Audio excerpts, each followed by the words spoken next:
Hello everyone and welcome to lesson 16.2A. I've entitled this video Ancient South Asia. This video is going to cover pages 498 to 500. Early South Asia. The history of South Asia stretches back thousands of years. The region has experienced much change, yet many social structures and religious beliefs are steeped in tradition. Early civilizations. In the early 1920s, archaeologists in South Asia discovered the remains of one of the oldest known civilizations. Because of its location near the Indus River, this culture is known as the Indus Valley Civilization.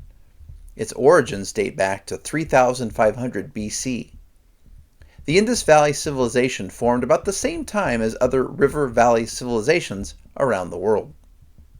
Two major centers of Indus Valley culture were located at Harappa and Mohenjo-daro in modern-day Pakistan. These were large cities. Archaeologists have also discovered dozens of smaller settlements, and you can see this map where the Indus River Valley Civilization formed. Question number 1. In the 1920s, archaeologists discovered what civilization that began around 3500 BC? The Indus Valley Civilization. Written records by the Indus Valley people, mainly strings of symbols, have never been fully deciphered, but archaeological excavations indicate that the civilization was advanced. City streets were laid out in a grid-like pattern, pictured bottom left. Most houses were made of brick and had their own wells. Houses even had bathrooms and drains.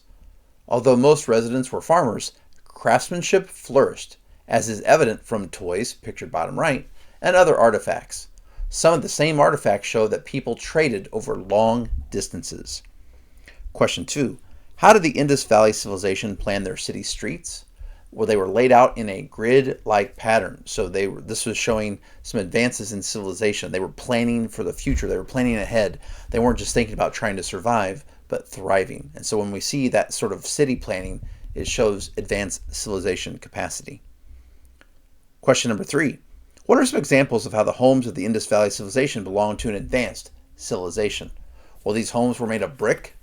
Number 2, they had their own wells. Number 3, they had bathrooms. Number 4, they had drains. So there are a lot of signs there pointing to an advanced civilization for that time period. The Indus Valley culture lasted for about 1,000 years.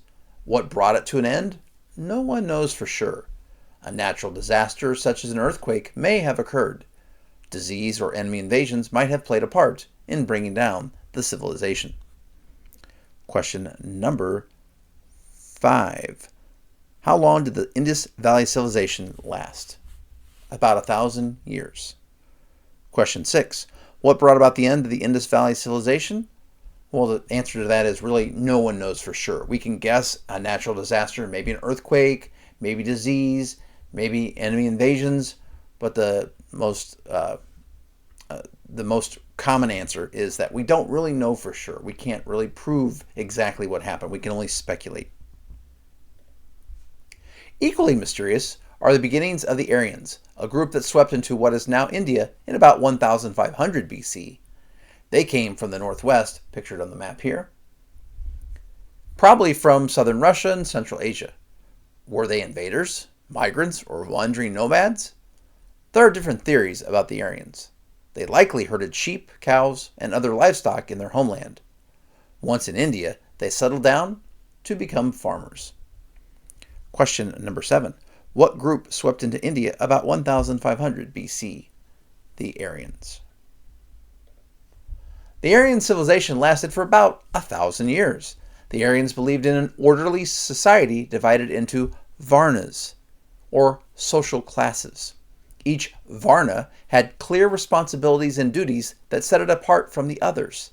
The top class was made of Brahmins, or priests. That's pictured right here at the top of the social class system, the varnas. So at the top were the Brahmas, or priests. Next came the warriors. Third were the merchants. The bottom class consisted of laborers. And then there was a class even below that, although they're out of the system. They're called the untouchables. Question number 8 through 11. Complete the Varna system, social class system. All right, at the top, For your first triangle, you have the Brahmin. These would be the priests. So notice the religious people at the top. Next, you have the warriors and kings. This area is called the Kshatriyas. Kshatriyas. And they were the warriors, and sometimes we put in there the kings. At the next level, you have the Vaishyas. The Vaishyas. These were the merchants and landowners. And then at the bottom of the class, you have the Sudras. The Sudras were the commoners, the peasants, the servants, the laborers. And then even out of the system itself, you have who are even at the more of the bottom of the system, the untouchables. These would be the street sweepers, the latrine cleaners, jobs that were not only undesirable, but in this case, they would call them untouchable. The Varna classes gradually developed into a more complex system of social groups based on family ties and types of work. This was known as the Jati system. Under this system, restrictions developed that limited people moving from one group to another. This new social system is referred to as the caste system. After India won its independence in 1947, the new country outlawed the caste system. Some effects of the system are still present, though. Question number 12. How did the Jati system evolve from the Varna system? Well, it took that system and then it basically said, once you are in an area, you can never leave it. So you couldn't move up or down the system. And so you were stuck. Question number 13. What is a common name given to this Jati system? The caste system. Question 14. When India declared its independence in 1947, what did the country outlaw? They outlawed the caste system. They said, no, life shouldn't be like that, locked into a social class for the rest of your life. Recall that scholars have not been able to fully decipher the Indus Valley writing. In contrast, the Aryans composed long poetic texts called the Vedas in the ancient Sanskrit language. Sanskrit is the parent language of Hindi, one of the most important languages in modern India. Sanskrit also greatly influenced the development of ancient Greek and Latin, and you can see Sanskrit right here. Question number 15. What were the Vedas? The Vedas were long poetic texts, and that's pictured right here. Question 16. What is Sanskrit? Sanskrit was an ancient language, and we call it a parent language. In other words, it was the parent to Hindi, which is one of the most important languages in modern India. So it sort of was the originator that provided Hindi, which is now an important language in modern India. Also, Sanskrit did influence ancient Greek and Latin, so it had a big influence on the development of language in human society. The Vedas were religious hymns handed down orally for many centuries before they were written down. The Rig Veda likely took shape around 1200 BC. This poem is a series of hymns in honor of Aryan deities. The hymns are full of vivid imagery and philosophical ideas. This poem laid the foundation for the growth of Hinduism. Question number 17. What is the Rig Veda?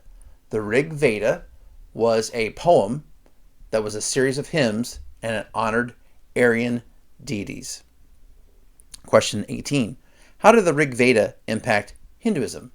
Well, the Rig Veda was so full of imagery and philosophical ideas that it basically laid the start of what we now call the growth of Hinduism. So it encouraged Hinduism to spread as a religion. Well, thank you for watching. That's all I have for you today. Before we go, I have this. Don't mind me, just painting the Indus Valley, definitely. Thank you so much for watching, and have a great day.